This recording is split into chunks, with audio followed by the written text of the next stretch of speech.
Salam alaikum. Donc, il s'agit d'un texte ou bien d'une lettre ouverte. Une lettre ouverte, vous avez donc le destinataire, c'est celui qui envoie la lettre. Et vous avez le destinataire, c'est celui qui reçoit la lettre. Une lettre aussi écrite par un public et qui s'adresse à une autorité. C'est-à-dire le destinataire, c'est une autorité. يعني لازم يكون واحد مسؤول ولا qui peut résoudre un problème اللي يقدر يحل مشكلة. Militant et président d'une association d'Ain Taya, j'ai été surpris et étonné de voir les arbres du village détruits. Arbres amputés et découpés n'importe comment sans aucune norme de coupe. Un véritable désastre, une catastrophe. Ces arbres faisaient autrefois la fierté du village, la beauté de la ville. Ces arbres qui donnaient par leur présence l'un des éléments essentiels pour l'environnement se trouvent de la sorte.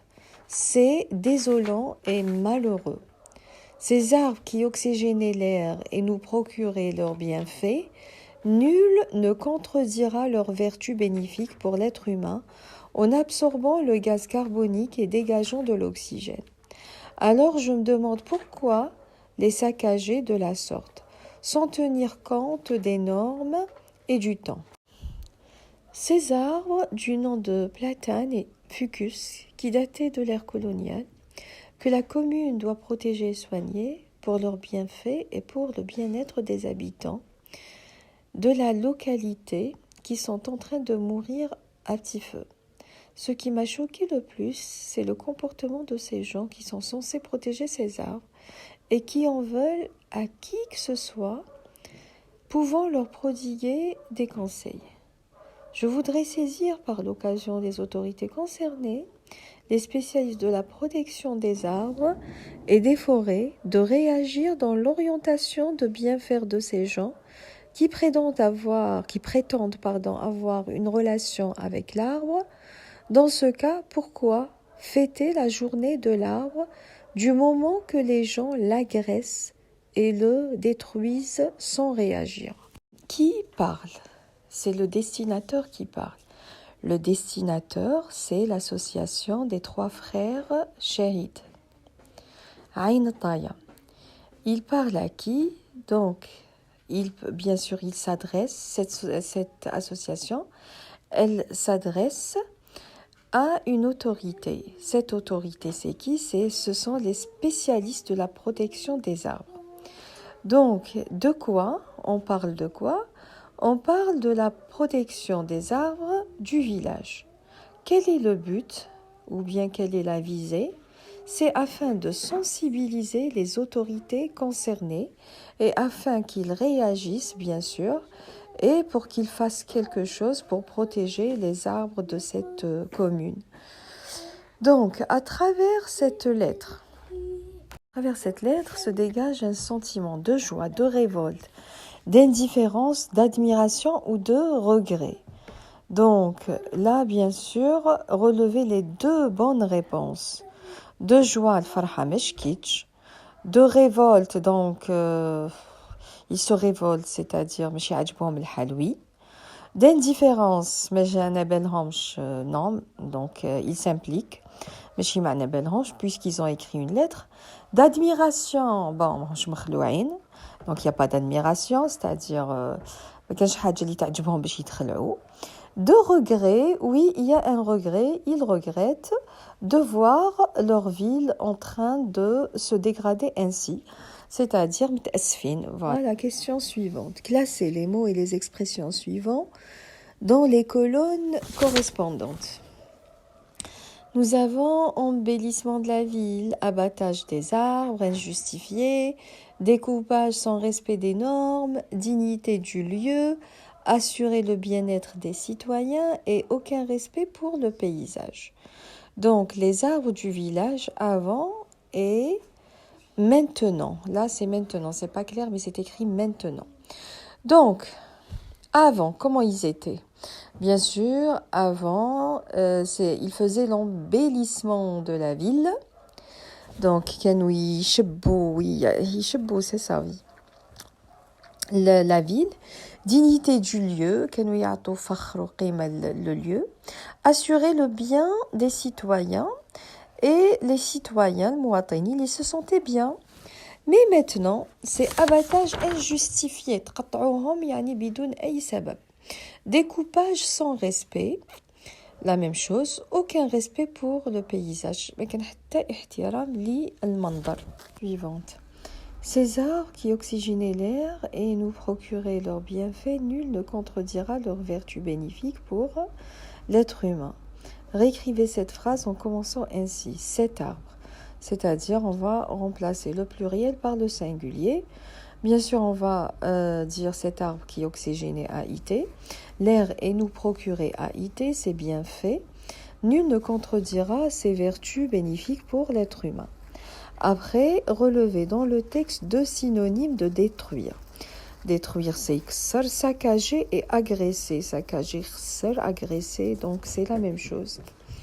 Je voudrais saisir les autorités concernées, les spécialistes de la protection des arbres et des forêts, de réagir. Quel est le mot du verbe souligner, justifier son emploi? Donc, je voudrais, bien sûr, c'est le conditionnel. Il exprime, bien sûr, là, c'est pas une éventualité, mais surtout, je voudrais saisir les autorités concernées, les spécialistes de la protection des arbres de réagir. Là, c'est le souhait plus que l'éventualité. Donc, vous corrigez. C'est le souhait. Ils réagissent. Relevez dans le texte une interrogation indirecte. Alors, je me demande pourquoi les saccager de la sorte. Il y a deux sortes d'interrogations. Il y a l'interrogation totale, que nous avons dans l'interview. Une interrogation directe ou là, totale, c'est une interrogation par laquelle on répond par oui ou non. Est-ce que tu vas bien? Oui, je vais bien. Est-ce que tu vas bien? Non, je ne vais pas bien. Est-ce que tu as bien dormi? Oui, j'ai bien dormi. Est-ce que tu as bien dormi? Non, j'ai pas bien dormi. Donc ça, c'est la totale. D'accord? C'est ce qu'on appelle l'interrogation totale.